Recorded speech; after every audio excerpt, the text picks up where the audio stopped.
Olá, meu povo, tudo bem? Bom, hoje, como o próprio nome diz aqui embaixo, nós vamos falar sobre o poder legislativo, né? Na primeira aula, a gente falou um pouco sobre o que é e qual é o conceito de Constituição, né? Na segunda aula, com a professora Luciana, vocês devem ter ouvido um pouco sobre organização do Estado. E hoje a gente vai falar sobre um dos três poderes, né, da República, que é o famoso poder legislativo.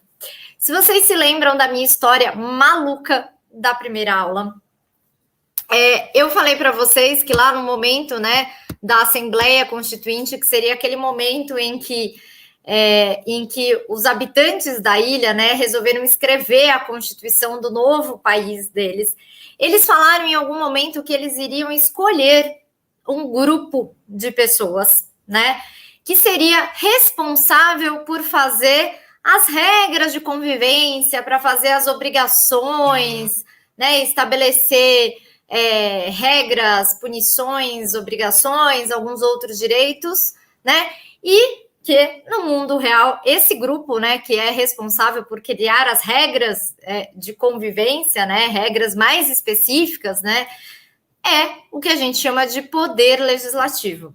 Bom, vocês devem ter visto, acho que na aula passada, né, que todos os poderes da República, que são o poder legislativo, o executivo e o judiciário, são poderes independentes entre si, mas são poderes harmônicos, ou seja, eles são independentes, mas em tese eles devem ser amigos, eles devem se conversar.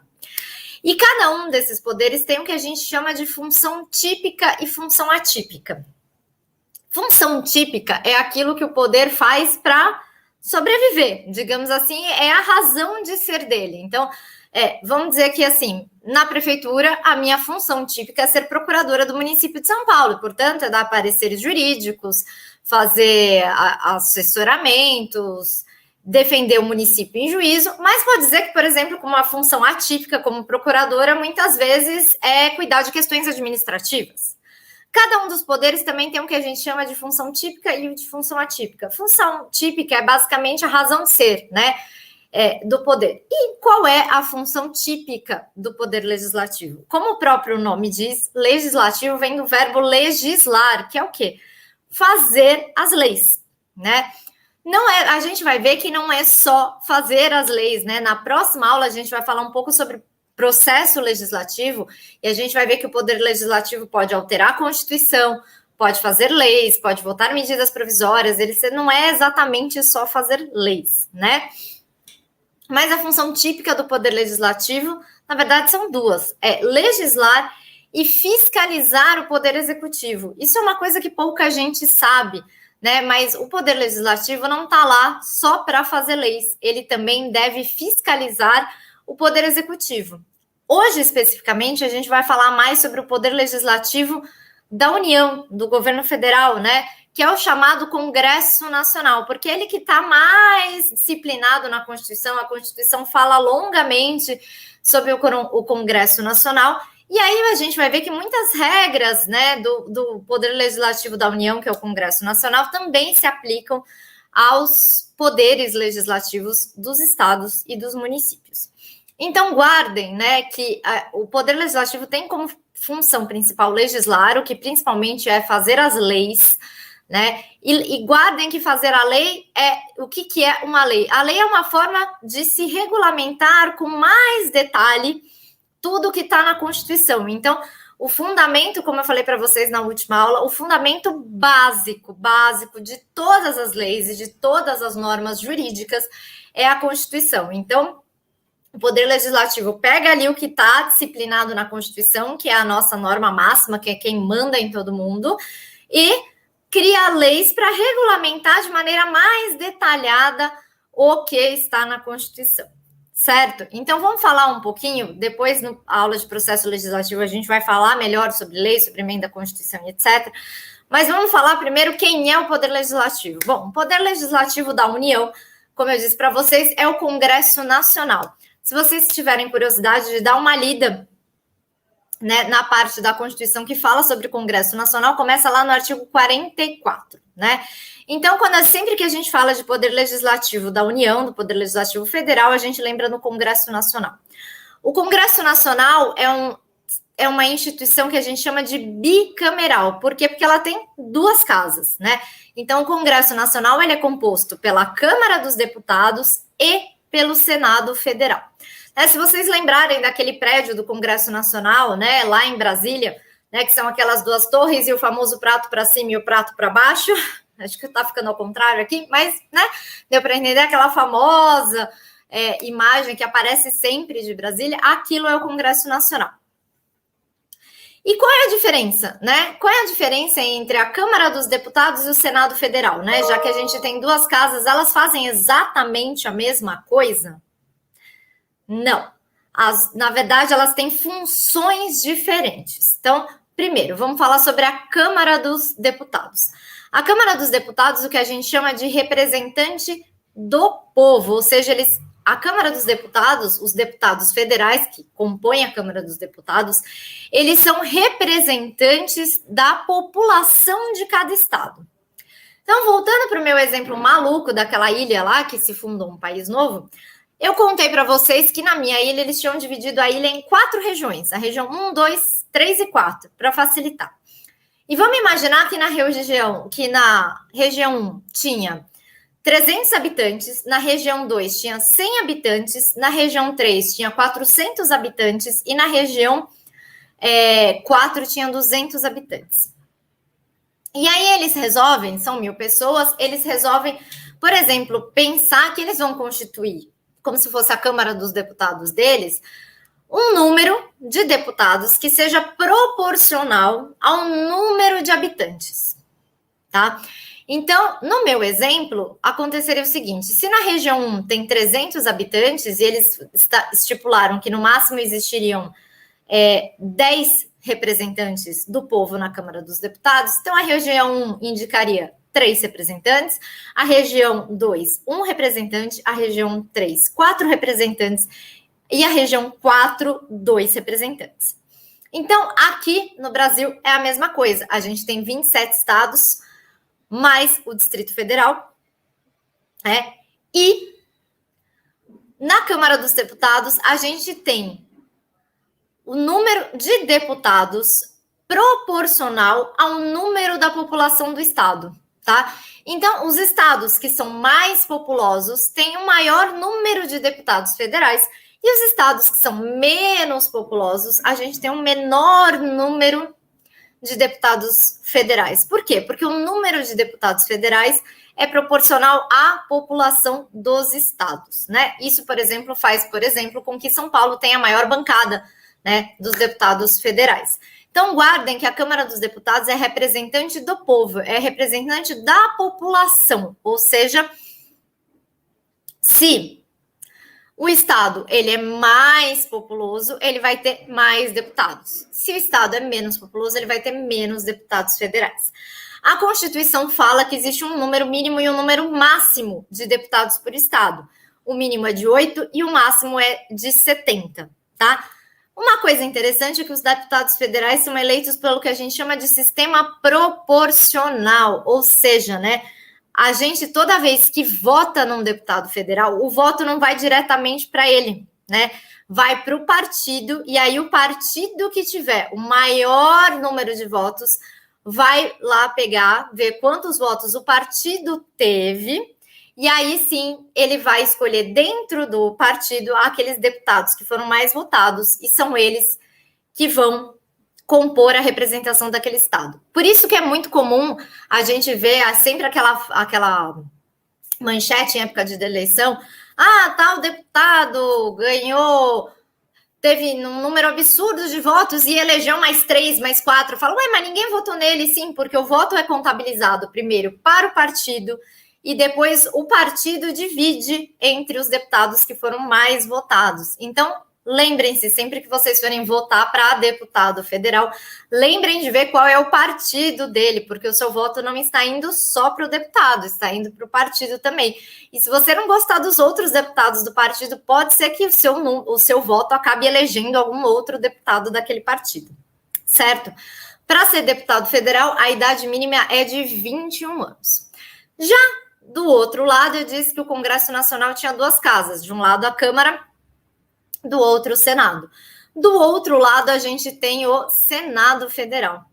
Se eu disse que a Câmara dos Deputados ela é a representação do povo, ou seja, ela representa a população dos estados, o Senado Federal, pelo contrário, ele é representante dos estados e do Distrito Federal enquanto entes federativos. E aí vocês já viram, né, na aula passada sobre organização do Estado, sobre federalismo, que não existe hierarquia entre os entes federativos. Então, todos os estados, enquanto entes federativos, têm a mesma relevância. Enquanto parte da federação, eles têm a mesma relevância. Ou seja, não importa se um estado é mais populoso do que o outro. Enquanto parte da federação, todos os estados têm a mesma importância, tá? Por isso que o número de senadores por estado é fixo. Cada estado elege 3 senadores, tá? Então, lembra que na Câmara dos Deputados, a gente tem um número de deputados federais proporcional ao número da população do estado. Então, você pode ter um estado com 8 deputados federais e um outro estado com 70 deputados federais, a depender do número da população. Já no Senado Federal, isso não existe, porque o Senado representa o estado enquanto parte da federação, enquanto ente federativo. E como todos os estados têm a mesma importância, cada estado elege 3 senadores, porque assim existe uma paridade entre os estados no Senado Federal. Diferentemente dos deputados federais, os senadores são eleitos pelo que a gente chama de sistema majoritário. Isso quer dizer o quê? Que ganha quem tiver mais voto. No caso dos senadores, não tem esse esquema de os votos serem contabilizados primeiro para o partido. Não.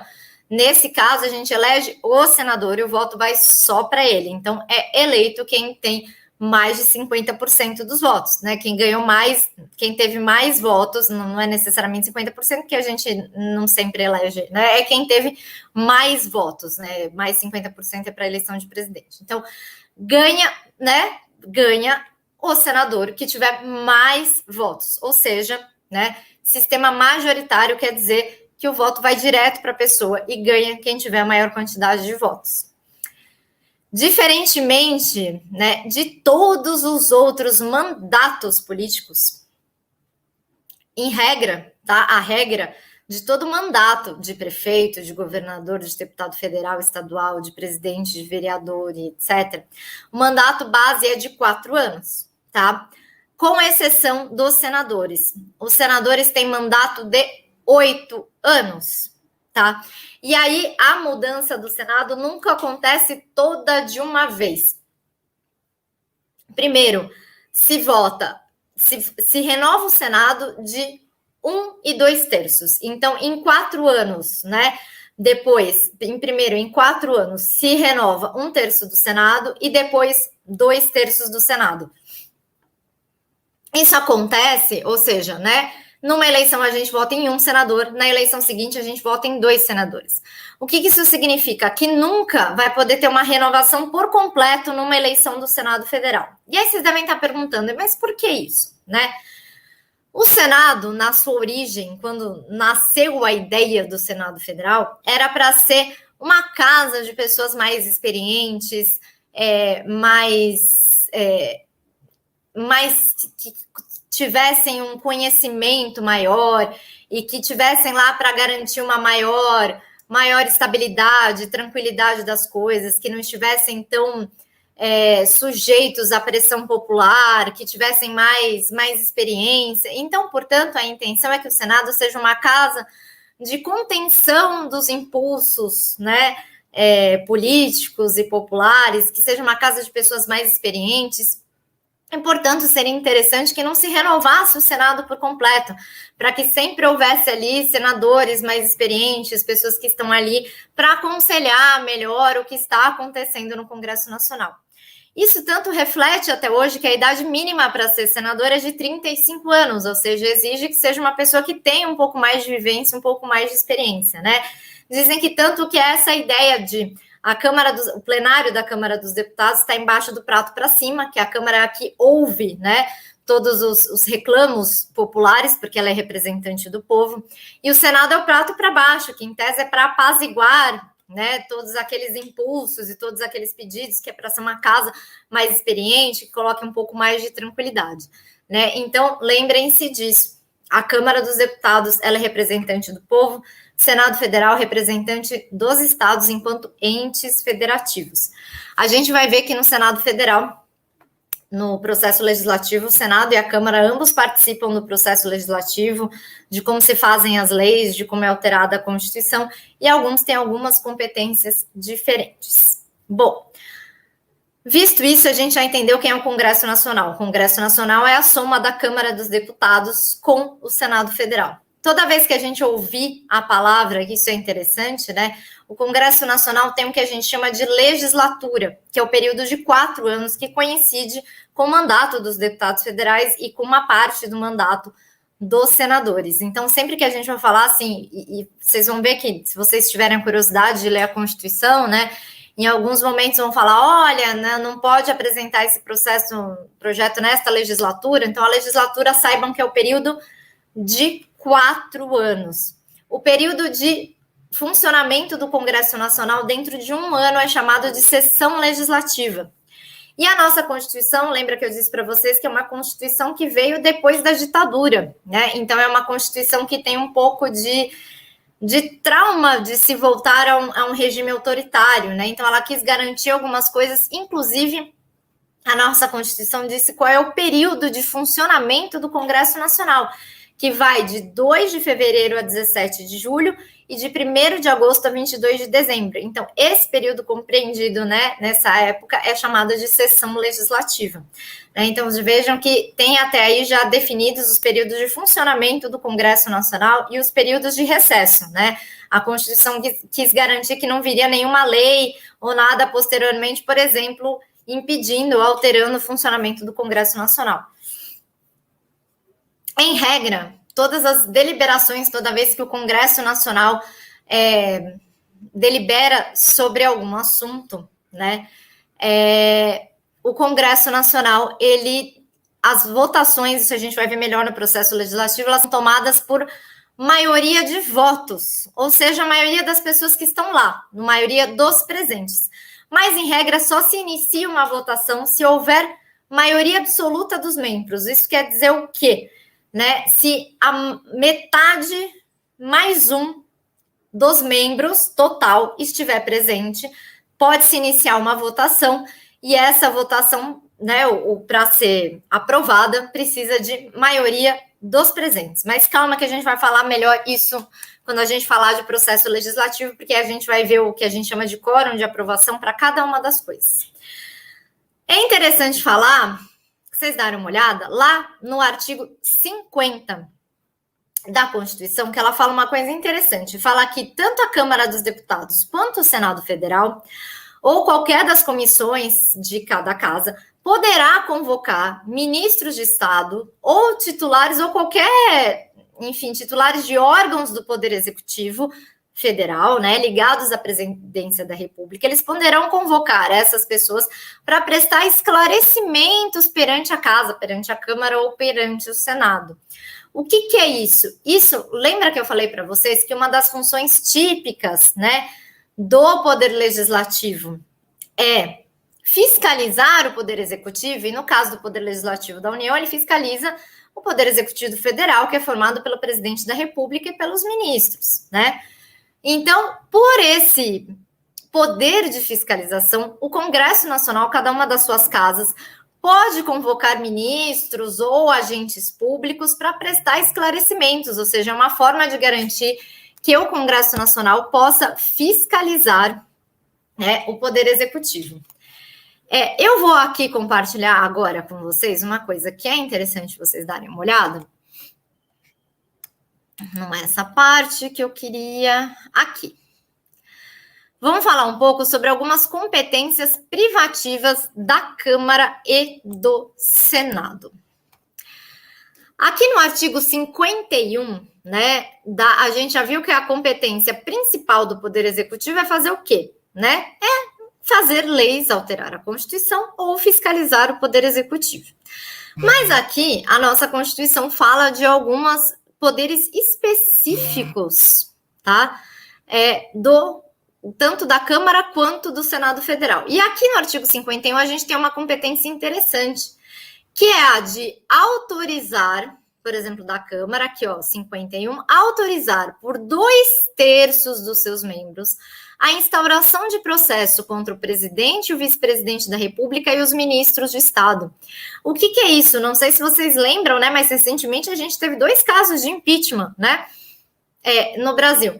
E quem autoriza a abertura do processo é a Câmara dos Deputados por 2/3 dos membros. Então, é competência também da Câmara, além de fazer leis e alterar a Constituição, autorizar processo contra a instauração de processo contra o presidente e o vice-presidente da República e os ministros do Estado.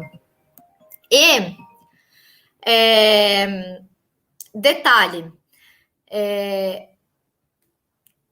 aqui a Constituição fala em instauração de processo, não fala que tipo de processo.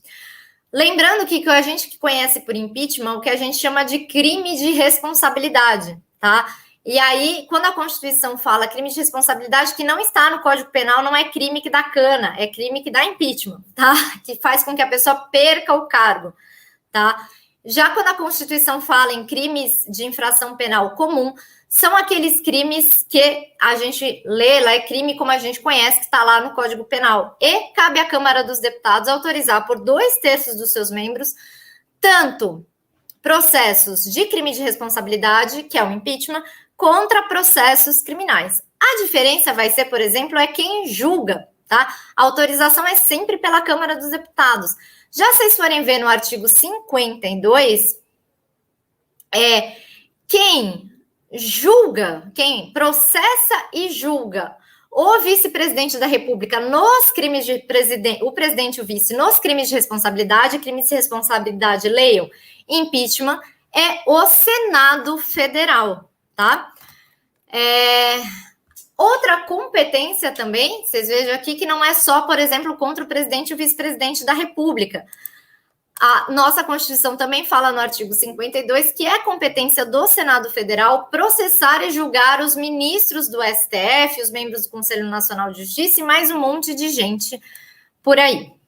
Bom, então, resumindo, é interessante vocês darem uma olhada nas competências privativas do Senado e da Câmara dos Deputados.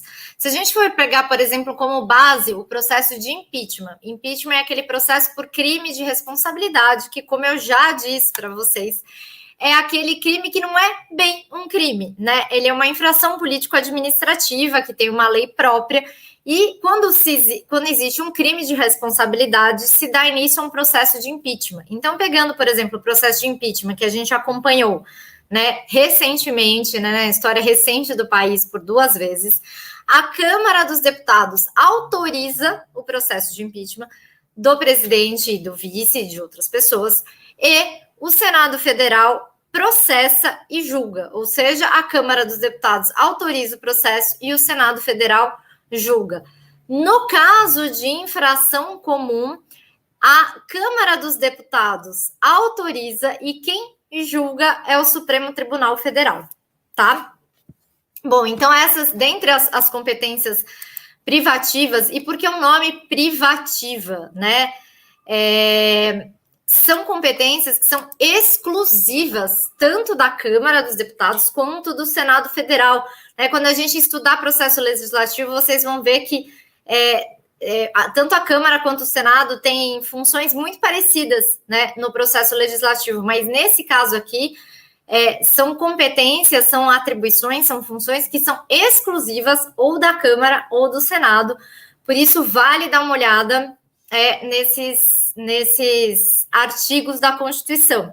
E lembrando, né, é claro, minha gente, quando forem votar em deputados federais e senadores, lembrem-se que eles não só fazem as leis, alteram a Constituição, mas como também são responsáveis, por exemplo, né, ou pela autorização ou pelo julgamento, por exemplo, de um processo de impeachment, certo? Bom, agora eu queria falar com vocês um pouco sobre imunidades, que eu coloquei aqui na tela, vou tirar um pouco e já volto para vocês.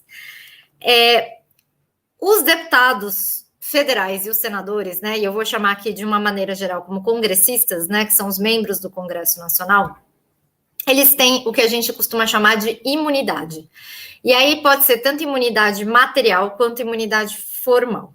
Essas imunidades, elas parecem um certo privilégio, né, quando a gente olha na primeira vez. Mas qual é a função dessas imunidades? Por que os congressistas, ou muitas vezes a gente pode chamar de parlamentares, né, porque em alguns lugares o Congresso Nacional se chama parlamento, por que os congressistas têm essas imunidades? As imunidades, elas existem, né, a razão de ser delas é para que eles não sofram perseguições por motivações políticas, ou seja, né, os congressistas, se a gente vive numa democracia, num Estado democrático, um Estado de direito, ou seja, que é regido pelas normas, né, então não é razoável, né, que deputados federais ou senadores sejam perseguidos, né, se respondam a crimes, por exemplo, né, por causa das suas opiniões políticas, né? Então, como se querendo garantir que haja uma livre manifestação do pensamento dos congressistas, né, e que não haja uma retaliação por questões políticas, né, a manifestações deles, é que existem essas imunidades. E as imunidades são basicamente de dois tipos, a imunidade material e a imunidade formal. A imunidade material, como o próprio nome diz, envolve o motivo, ou seja, o mérito da questão. A imunidade material, como o próprio nome aqui diz, vou voltar aqui com a tela, diz respeito ao seguinte, eu vou ler aqui para vocês, está no artigo 53, parece um pouco difícil, mas depois eu vou explicar. Os deputados e senadores são invioláveis civil e penalmente por quaisquer de suas opiniões, palavras e votos. O que isso quer dizer? Que nenhum senador ou deputado pode responder a processo criminal por injúria, calúnia, difamação e etc. E nem mesmo pode ser responsabilizado civilmente, ou seja, por exemplo, ele não pode ser responsabilizado para pagar, por exemplo, uma indenização por danos materiais, por suas opiniões, palavras e votos. Ou seja, você impede toda vez que um senador ou um deputado manifestar a sua opinião, né, com relação a questões que têm relação ao exercício do mandato, ele não pode ser processado nem criminalmente, nem civilmente pela sua opinião, por aquilo que ele falar.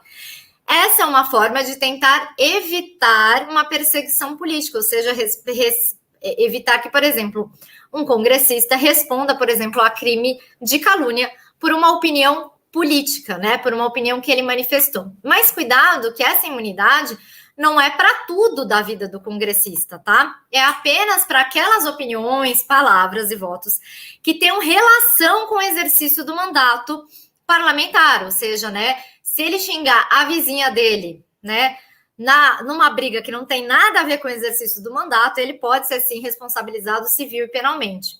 E a relação aqui é com o que ele fala e em relação ao mandato, não importa se ele falou, por exemplo, isso fora do Congresso Nacional. Então, se um deputado federal expressa uma opinião numa entrevista, por exemplo, no aeroporto de São Paulo, ele está fora do Congresso Nacional, mas ele está expressando uma opinião política, uma coisa que que tem relação com o mandato dele, ele também não pode ser responsabilizado por isso, certo? A segunda imunidade é o que a gente chama de imunidade formal, né? Ou seja, é aquela imunidade que impede que o deputado e o senador seja preso ou responda a processo criminal. E aí, né, por isso que é formal, porque tem relação com o processo. Então, o que se diz de uma maneira geral? Ela garante ao parlamentar a impossibilidade de ser ou permanecer preso, ou ainda oferece a possibilidade de sustar, que é suspender o andamento da ação penal, detalhe, por crimes praticados após a diplomação. O que diabos é diplomação? Após a eleição, né, os deputados e os senadores, eles ganham um diploma do TSE falando, olha, você foi eleito para o cargo tal, com tantos votos. Então, isso é um diploma. Após a diplomação, né, para os crimes cometidos após a diplomação, após o momento de ganhar esse diploma é que existe essa imunidade de impossibilidade de prisão ou possibilidade de suspender um processo. Para os crimes cometidos antes da diplomação, não existe essa imunidade.